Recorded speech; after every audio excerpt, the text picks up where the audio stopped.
Hello, this is Mark Walton for GameSpot. I'm here once again with Cam Robinson. I'm always here. Well, you're always here. Except this time we are in the halls of the Cole Messe, where we just went to visit Square Enix. We saw a new game from Don't Nod Studios, who are the guys who made Remember Me, if you remember that. So, what was the game we saw? We saw Life is Strange, which is a new episodical adventure game. So it's in the sort of in the same vein as sort of The Walking Dead and games like that. All those Telltale games. Yeah, the Telltale stuff. So essentially, it's an adventure game, but instead of being based on very complicated puzzles, it's based on character development and story. And this mystery, because basically it takes place in this town, and you play this lead character Max, who returns from moving away. She comes back to their town as a teenager and reunited with her best friend, who's changed completely. You know, I think her dad has died, so she's had a really traumatic time. So she's now this rebel, but she's also convinced that her other best friend has now disappeared.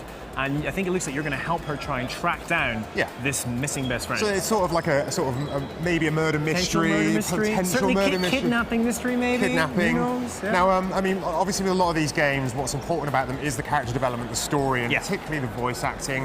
You know, it's got to be really good. And certainly, it's in the early stages, this game so far, but you weren't too convinced with the voice acting, were you? So, I mean, we've only seen one scene, so you can't read into a whole game based on that. But from what I did see, I wasn't fully convinced by the kind of believability of the dialogue. It felt a little bit try-hard maybe, but then, I don't know, I was never a teenage girl, so I don't really know. Sure. But one of the best things about the game, I suppose, was the unique twist that they had, which was her ability to rewind time, right? Yes. And they used this in a bunch of the sort of simpler puzzles in the game. So one of them was that you went to the cupboard and you pulled out a box. The box fell down, and this big glass sort of snow globe, right? Just sort of broke. And you were like, oh no, and then Chloe's really upset, and then you're like, damn right, you broke her snow globe. Yeah, right, so what do? Well, you rewind time, and it lets you choose another option.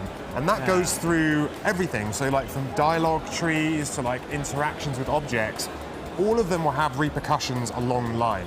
But if you don't like what the repercussion was of that choice you just made, you can rewind time and do it. Or you can see all the dialogue trees. And that's what's interesting to me, actually, is you can, because in these games normally you make a choice and then you might wonder, God, I wonder what would have happened if I did the other choice. And then you go back and you replay the game maybe to find that out if you love the game that much. In this game you won't have to, because you can rewind at any point and basically sample all the different choices and then choose your favorite one, which on one hand is really quite interesting. The developers have been like, hey, feel free to choose. And then it kind of feels a bit like cheating to me in a way, but it's an interesting way to do it. Sort of. I think it's just a way to, you know, a different way of exploring the game. It's kind of acknowledging that that's kind of what everyone wants to do, is find out what the options are. And the time mechanic gives you a way of doing that without some sort of magic cheat button, I guess. Absolutely. So, I mean, other details about this title, it looks very cool. It's got a sort of unique sort of cel-shaded, painted sort of reminds thing. me of Dishonored. So Dishonored is the same, all the textures were hand-painted. This has done the same thing, so that's interesting. Yep, so it's looking quite pretty. Other things, it's coming pretty much to every platform. So we got PC, Xbox 360, Xbox One, PS4, PS3. And it's episodic, so there's going to be a season pass where you'll be able to download, basically buy all the episodes at once, so you'll be able to buy them individually. No pricing as of yet, but certainly... No, and they haven't got exact dates or anything, but they do say they'd like to have them like regular intervals, probably monthly releases after the initial release point. Yeah, I mean, it's an interesting departure for the studio.